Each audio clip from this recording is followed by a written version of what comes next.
Alright, I just shot that other video where I was going on a rant about permaculture and stuff. But I also wanted to show you this little guy.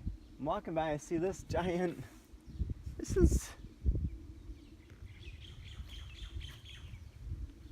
a really cool thing. And I want to tell you, if you don't know what it is, a little bit about it.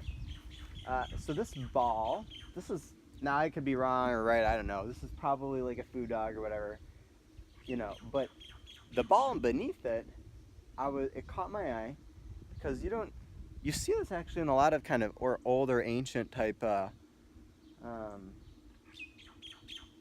artwork and stuff, and it has a meaning, and it's a significant meaning. I don't know if this looks familiar to you, but this is the flower of life pattern, but it's wrapped. That's like hollow. All right, this is like a newer model. It's not solid stone. All right, not that great, but it's okay.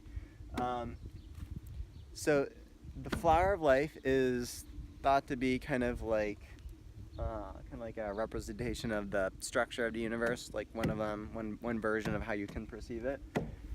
So that's really cool, and you can see this in some really ancient art, and you should check out Nassim Haramein. He is the guy who unified the field theory in physics. So back in the day, Einstein was working on theory of relativity, and which explains the mechanics of the universe on a very kind of larger scale. So then quantum mechanics comes in, and they start working on the small scale mechanics and the math for both on that.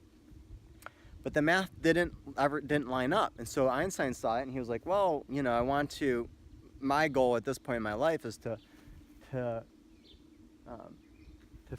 unify it. It's called how to unify the field theory, and so finding the equations in the math that unify it. So this guy, Nassim Haramein, created it, unified it, and he found that the missing link was geometry, and that geometry is that there's no end to you can keep going to smaller and smaller particles, right, forever, and you can go larger and larger forever, because you're traveling kind of along a surface, and there's no, you could keep going around and around, you'll never end, right? What brings it all together is the geometry. There's a fundamental pattern by which things are subdivided, and that's what gives rise to all the form. So you should check out Nassim Haramein. He's amazing, and he's got lots of great videos and a whole thing, and it's changing. That information is in the process of changing our world. What it does is it actually starts getting into the mechanics and the information about how gravity works or doesn't work, and you can start building technologies that work off gravity, so all your anti-gravity technologies become available, and with that information. And if that sounds out there, cool, that's fine, whatever. Go research it if you want. But the other part, though, with that is a lot of it is based off of spin. So when you spin something, it starts creating some level of friction with not even just the air, but I guess you would call it like the ether, and it starts creating some movement, and that's where you start getting into all anti-gravity devices. All the anti-gravity devices and free energy devices, I don't know if you've gotten into that yet. There's a lot out there on them.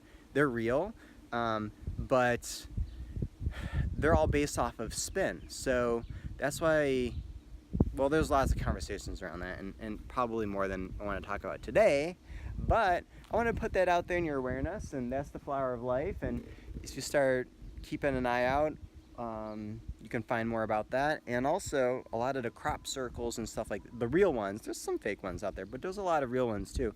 They all have really intricate geometries that are kind of different representations and geometries. They're all geometric. They're all like geometric patterns. And if you think that that's fake, that's cool, that's fine.